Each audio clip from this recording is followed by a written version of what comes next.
Olá, meu nome é Igor de Souza. Eu vou apresentar para vocês um pouco sobre a assistências técnicas e extensões rurais no Brasil. O docente é o Leonardo Durval, os discentes sou eu, Igor de Souza, e Tayla Santos, que não vai apresentar hoje para a gente, mas quem sabe numa próxima oportunidade. Somos dos Institutos Federal de Ciência e Tecnologia de Mato Grosso, campus Campo Novo do Parecis. E hoje eu vou falar para vocês um pouco sobre o princípio inicialmente de como funciona a extensão rural e posteriormente vou seguindo, para no decorrer do tema, certo? Primeiro a gente tem que entender referente a qual a importância da extensão rural, né? Primeiramente temos as técnicas de extensões rurais. A gente tem que levar e ter em mente que a extensão rural é um serviço de suma importância e fundamental nos processos de desenvolvimento das atividades agropecuárias no geral. É indispensável, tanto na parte de evolução, quanto na parte de melhoramento do que já tem, né? Novas técnicas, novas ferramentas para chegar em um objetivo final, né? Isso é muito interessante e a gente tem que ter em mente que é muito importante, que é extremamente importante e que é indispensável. Primeiramente, para a Secretaria de Agricultura Familiar, as cooperativas, o SAF, o principal objetivo dos serviços de assistência técnicas e extensões rurais é o ATER, tendo o melhor objetivo a melhorar a renda e a qualidade de vida dos familiares rurais, É um objetivo muito nobre e que deve ser levado a sério e deve ter suma importância com relação ao mesmo, beleza? E como acontece isso? Isso acontece por meio de aperfeiçoamentos, dos sistemas de produção no geral, certo? E a produção de mecanismo de acesso referente à parte de recursos, tanto a parte de recursos de maquinário, a parte de recursos científicos, de desenvolvimento de nova tecnologia, visando o público-alvo, por exemplo, os pequenos produtores, os produtores familiares, por exemplo, é um exemplo, mas claro, pode atingir grandes culturas também. Isso posteriormente irei discorrer melhor sobre o mesmo, tá?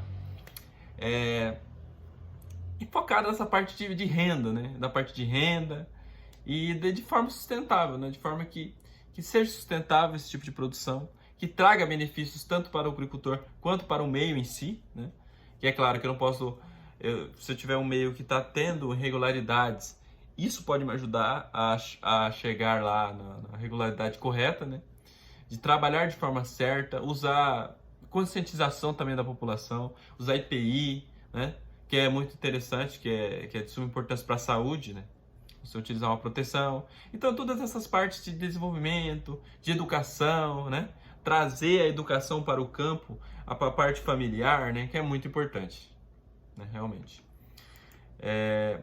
O conceito de extensão rural.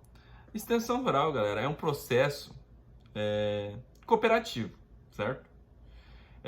Que é baseado nos princípios educacionais, entendeu? Que tem a finalidade de levar diante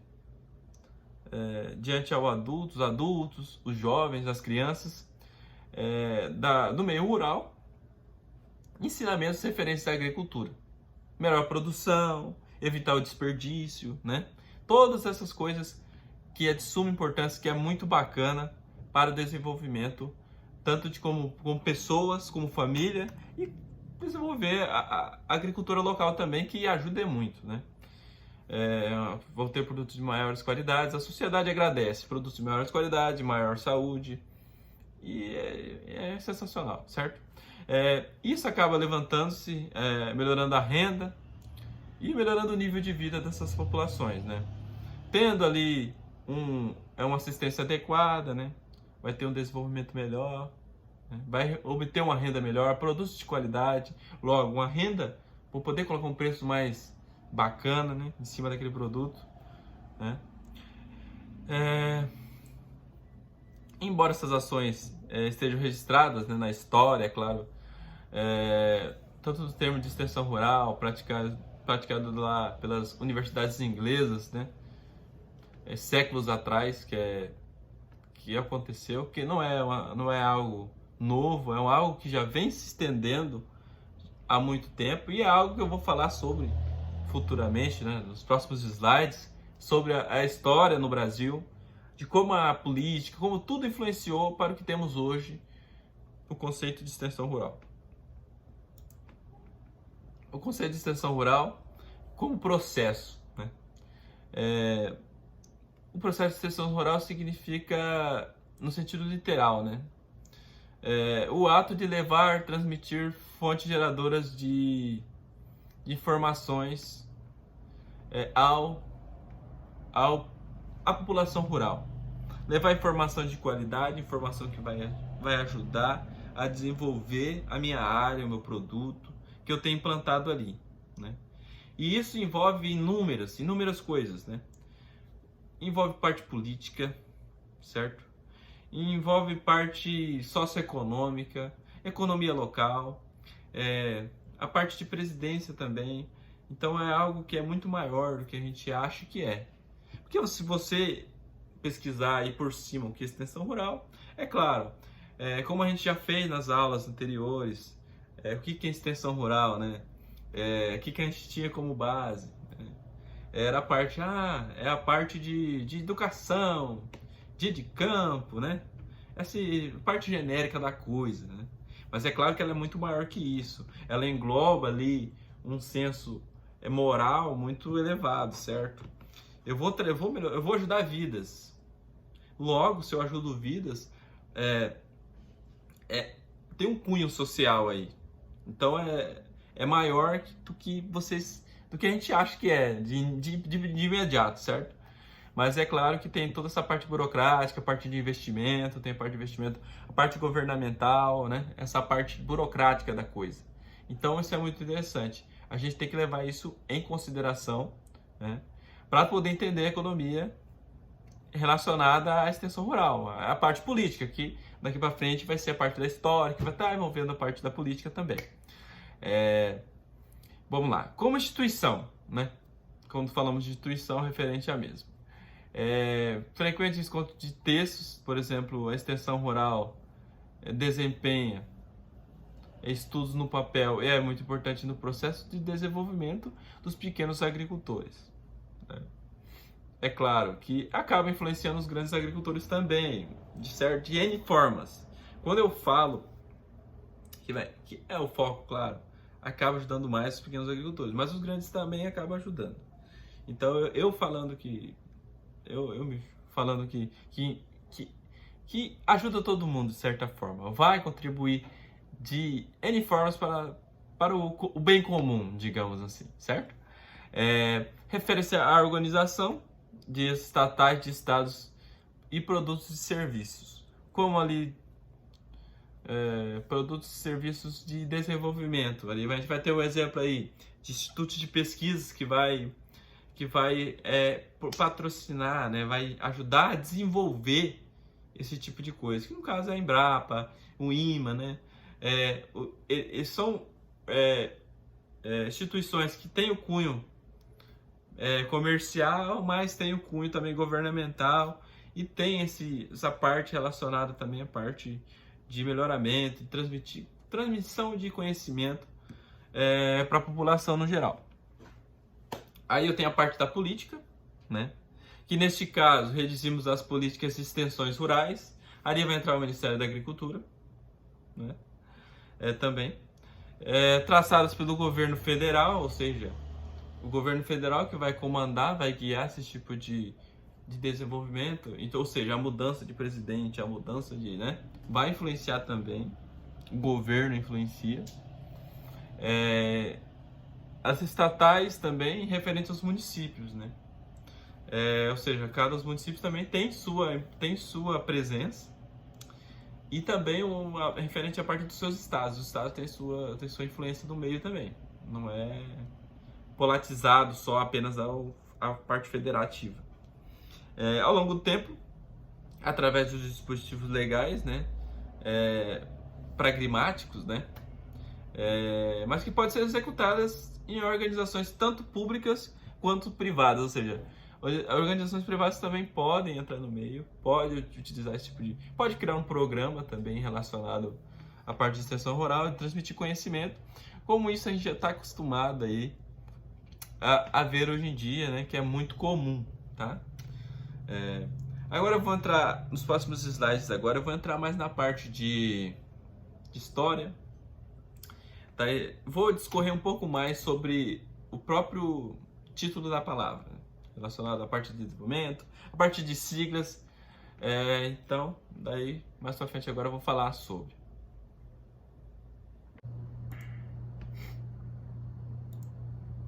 Bom, galera, eu sou o Igor, eu vou falar um pouco aí sobre assistência técnica e extensão rural para vocês, beleza? Primeiramente, a gente tem que entrar, antes de entender o que essa sigla significa, a gente tem que pensar de forma simples, certo? A gente tem que olhar para a frase e tentar entender a partir dela. Ou seja, a gente tem aqui assistência técnica e extensão rural. Para a gente entender o que ela quer nos dizer, a gente tem que analisar ela como um todo. A gente tem que ver o que ela significa, certo? Temos a parte de assistência técnica, né? Que a parte de assistência técnica vai englobar a parte de mão de obra, né? A parte de mão de obra especializada, um suporte, né? Ali, no caso, para um pequeno produtor, no caso, né? A gente pode utilizar como exemplo, né? Que é ali o princípio ali da assistência e extensão rural. A parte da extensão rural, que vai entrar a base de pesquisa, a base de estudo, né? Que a gente pode utilizar como um exemplo bem bacana, né? A parte ali de campo, implantação de tecnologias que pode auxiliar ali o agricultor familiar, né? De N formas, que é muito interessante a gente também utilizar como exemplo, certo? Bom, enfim, agora o que a gente tem que entender primeiramente, né? Que existem vários tipos de empresas aí governamentais, tipo de associações governamentais, né, que é uma forma mais correta de se dizer, que vai entrar neste meio. Tem tanto a parte histórica, que eu vou falar também sobre, quanto N outras formas, certo? Bom, primeiramente a gente vai entender ali relacionado como que iniciou nessa parte, como que a parte assim mais inicial da coisa, certo? Bom, vamos falar aí sobre assistência e extensão rural, que é uma política que atua de forma contínua, né? Ali na parte dos agricultores, né? Contribuindo com eles, né? Assim, tendo o objetivo, aquela parte da solução tecnológica, né? A parte de organização do seu trabalho, ou seja, a parte desse auxílio de como vai gerir ali a tua propriedade, vai ter melhores resultados, ou seja, é uma parceria, né? Que é benéfica tanto para a parte governamental quanto a parte ali da população, certo? Bom, para a Secretaria de Agricultura Familiar, né, cooperativismo, a gente tem que entrar em consideração, como a gente pode ver no slide, qual seria o seu principal objetivo? Assistência técnica, extensão rural, né, certo? Não fora menos essa parte de mais visual, né? Temos ali o ATER, né? Que é o objetivo, assim, a gente pode utilizar como exemplo, melhorar a renda, a qualidade de vida dos familiares nessa região, né? Por meio deles, por meio do projeto. Isso ocorre como? Pelos aperfeiçoamentos, né? Do sistema de produção, ali que eu vou ter naquela área, ali que eu vou atuar, né? De parte de mecanismo de recursos, né? Da parte relacionada à renda, que é muito interessante. E o que mais a gente pode ver? A gente pode ver de forma suscetível, né? Que é para coordenar tipos de ações. O ATER é responsável, certo? Esse órgão, ele dispõe de um departamento de desenvolvimento comunitário, né? No caso, que é o DCC, que eu tenho aí, que é o departamento de desenvolvimento comunitário. Ali, isso é muito interessante, porque em uma empresa dessa, eu tenho vários departamentos que vão atuar tendo um bem comum, melhorar a qualidade de vida dos familiares naquela região, certo? Bom, falando um pouco também sobre a política de extensão rural, que é muito importante, ela foi institucionada, né, primeiramente, com a Lei 12.188, de 2010, que orienta pelo Programa Nacional de Assistência Técnica e Extensão Rural, que é o PRONERT, né? E a partir da participação desse desenvolvimento sustentável, né, na parte da comunidade, foi incluído diversas categorias nessas atividades familiares, certo? O PRONETER, né? Ele é um instrumento que ele é utilizado como parte de orientação para os processos de implementação ali na parte do desenvolvimento, né? Do desenvolvimento ali do projeto que eu estou utilizando ali naquela área, por exemplo. Eles estabelecem diversas diretrizes, né? E tendo métodos de serviços, é claro, públicos, né? Relacionados também ao ATER, nos quais estão direcionados ao nosso país, né? E isso está totalmente ligado à parte de plano, tanto plano safra, por exemplo, ali na parte da agricultura familiar. Focado nessa parte da agricultura familiar, né? Como base política, o SAF, né? Entre outros programas ali governamentais relacionados ao desenvolvimento da agricultura familiar.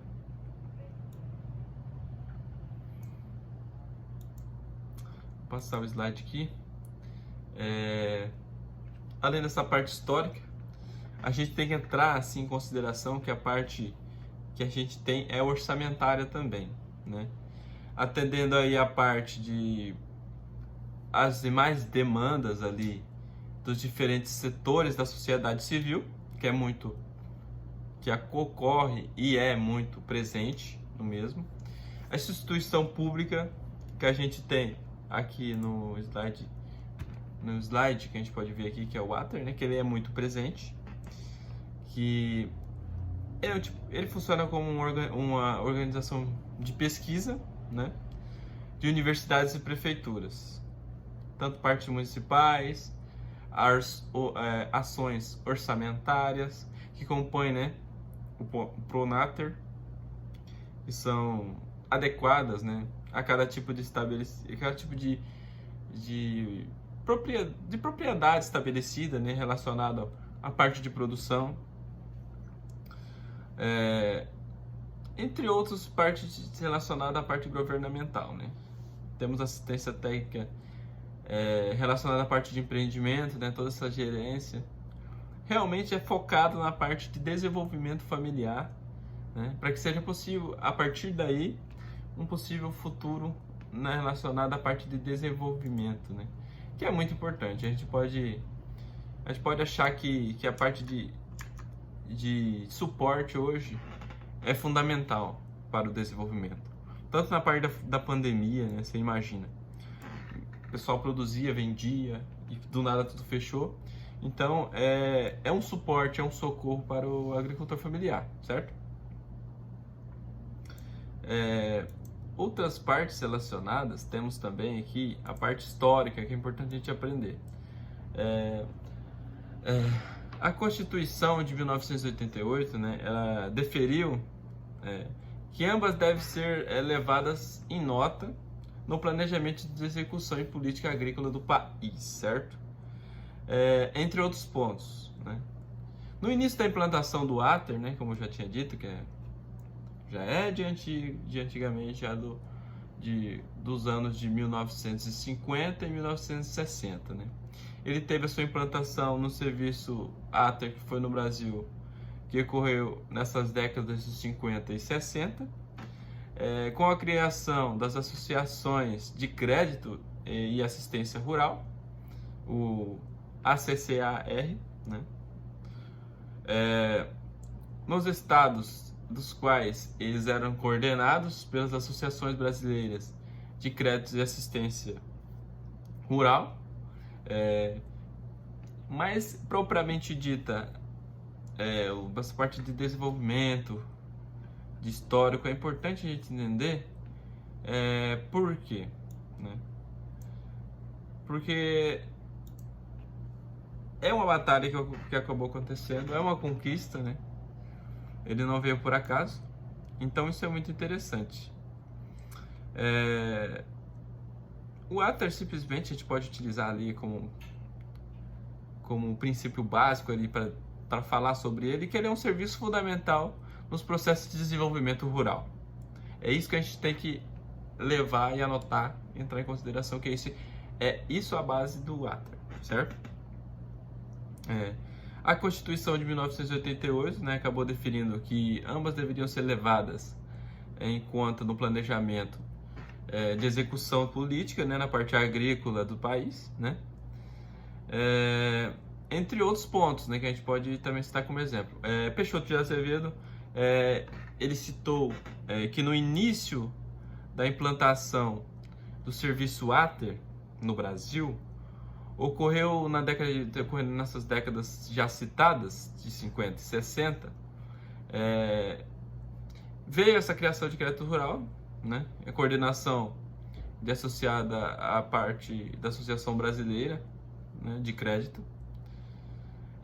junto com a parte de assistência rural.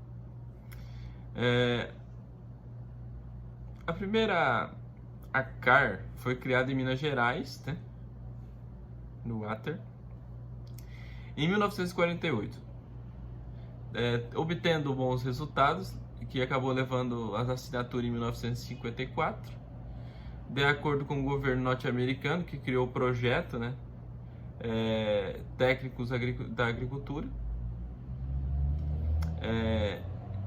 Em cada estado ocorria de forma diferente, ou seja, cada estado tinha o seu ACAR, né? O ACAR, desculpa. Cada um deles tinha, certo? De acordo com o governo norte-americano. Era um projeto desenvolvido na parte do governo norte-americano, com parceria com o governo brasileiro, que acabou coordenando técnicos de financiamento, né? Tudo isso para execução de projetos de desenvolvimento rural, né?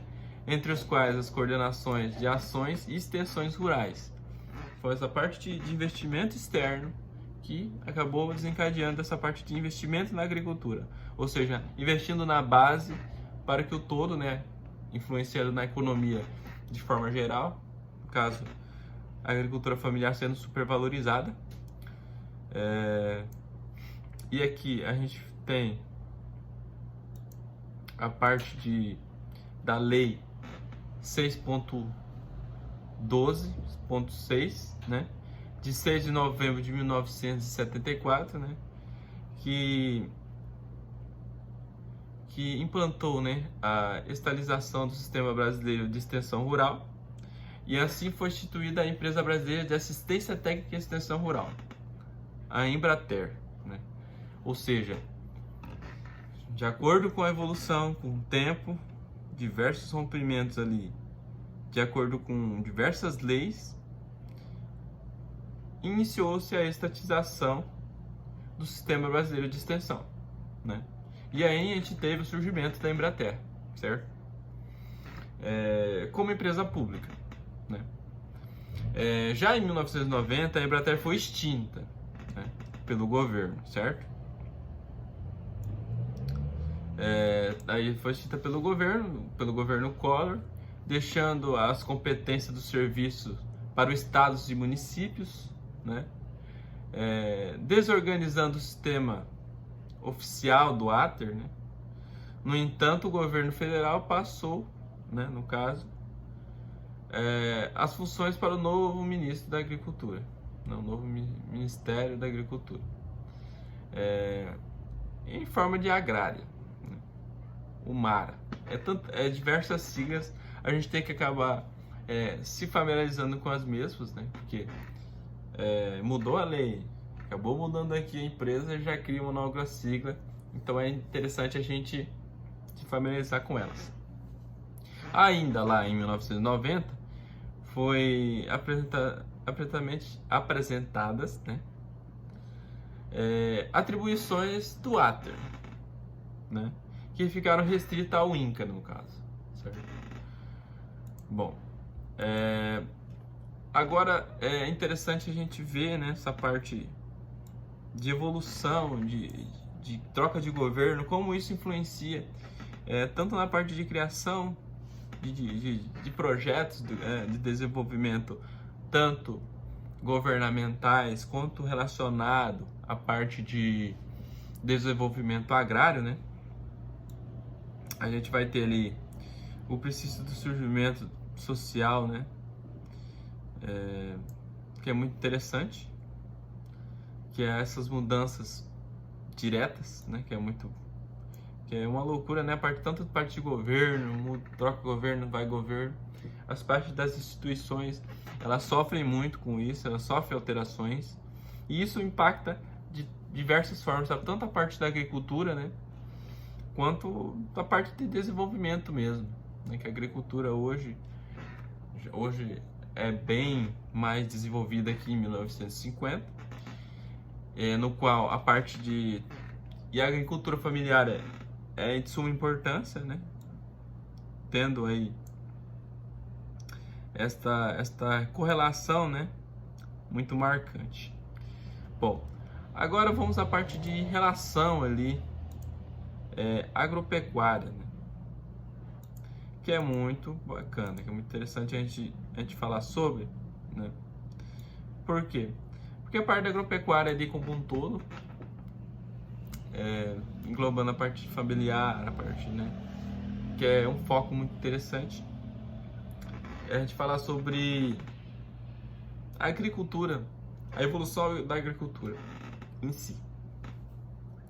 Durante muitos anos, né? A gente pode ver que a agricultura foi realizada de forma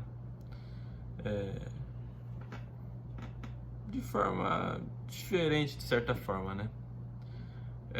De forma arcaica, digamos, com baixo investimento tecnológico. Se a gente puxar nas décadas passadas, né, a parte do arado, era uma tecnologia que tinha para a época, e é claro que não tinha uma instituição por trás que incentivava a parte de evolução tecnológica, né?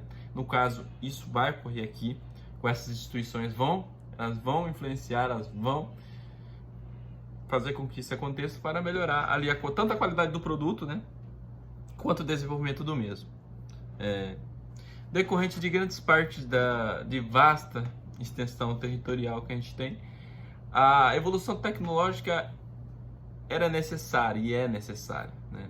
A gente pode ver que tem, quando maior a propriedade, maior o trabalho, mão de obra, né? E tendo a tecnologia, eu tenho um aproveitamento de tempo, de mão de obra, e eu consigo cultivar produtos de qualidade, né? Eu tenho mais ferramentas, eu tenho mais recursos para poder desenvolver, certo? Bom, essas mudanças são necessárias, né? Que fez ali o nosso sistema de agricultura por meio do século XX ali em diante, alterações na forma de produzir, começar, né, garantir a parte de implementadas, a parte de implementação de produtos que foi surgindo, a parte de renovação verde, né, que foi induzida no Brasil ali por volta de 1990, né, e por meio dela a gente pode ter a incorporação de diversos insumos aí tanto na nossa agricultura de hoje, né? Você imagina naquela época, quando surgiu, né, teve essa renovação verde, digamos, né? Para entender melhor essa renovação tecnológica dessas instituições de pesquisas agropecuárias, foram construídos nesta época, galera, como a Empresa Brasileira de Pesquisa de Agropecuária, a Embrapa. Ela foi desenvolvida, focada na parte nesse mesmo setor que eu estou falando, da parte de desenvolvimento de tecnologias novas, para gerar realmente o crescimento ali da agricultura. E a partir daí, ela ser, né, o que conhecemos hoje como a agricultura brasileira, a potência que ela é. Então, diversos métodos a gente pode ter, foram utilizados, começando com uma base da parte da agricultura familiar, desenvolvimento de tecnologias, de sistemas, né, inovadores, para que tenha um aproveitamento e uma produção maior e melhor, certo? Bom, e algumas das instituições estaduais, além dessas, né, além do Embrapa tem outras, né? Temos o IMA, por exemplo, que é uma instituição parte governamental, né, que é focada no melhoramento ali de algodão, né, entre outros, enfim. Além das universidades que estão ali focadas na parte de pesquisa e desenvolvimento. O IFMT também é focado em desenvolvimento, com certeza a gente pode ver ali nos laboratórios, focando na parte de produção, análise de semente, ou seja, a tecnologia aí, as universidades como um todo, as empresas com parceria com as universidades, tudo relacionado aí à parte de parceria e desenvolvimento, tanto na parte de grandes culturas, quanto na parte da agricultura familiar, da produção de diversas culturas também. É muito interessante, né? A gente falar sobre, discorrer sobre isso. A gente tem também a parte da relação, também havendo incentivo na formação de pesquisadores especialistas nesses estudos, né?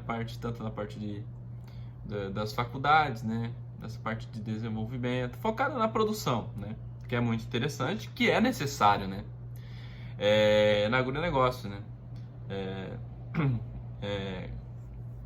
Gerando aí esses processos de inovação tecnológica e agropecuária no nosso Brasil aí, certo? A fim de dividir as inovações para o vasto território, né? A gente tem um território muito grande.